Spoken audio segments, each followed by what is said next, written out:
Ever heard that old saying about walls having ears? Well, in rural Illinois, back in the early 1900s, they used to say the cornfields have voices. Farmers swore that sound just doesn't travel right between those tall, green stalks.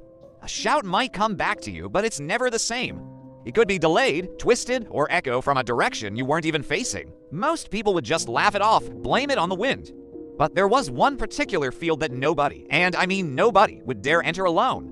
This field belonged to the Harlan family. Over the course of 3 long summers, they vanished one by one.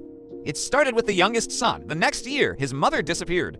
And finally, the father. Each time, the story was the same. Neighbors reported hearing desperate shouts coming from the cornfield late at night. They were calls for help, in voices they recognized as the Harlans.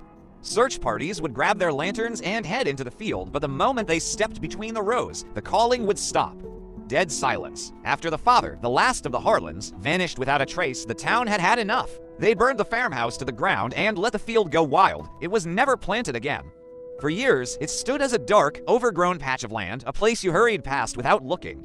Then, one day, a group of railroad workers set up camp nearby.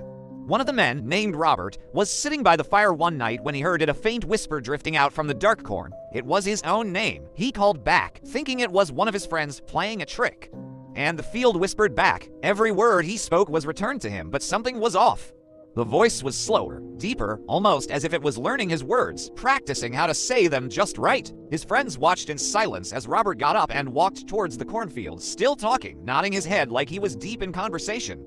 They saw his lantern light bobbing between the stalks, moving deeper and deeper until it finally stopped. When dawn broke, they went to look for him. They found his footprints leading into the field, clear as day, but there were no prints leading out. From that day on, the legend changed. People said the cornfield didn't just echo voices anymore, it collected them, it learned them. And sometimes, when the wind blows through the stalks just right, the field calls out names it hasn't heard in 100 years, just waiting for someone foolish enough to answer. Thanks for watching, and be sure to follow for more strange tales.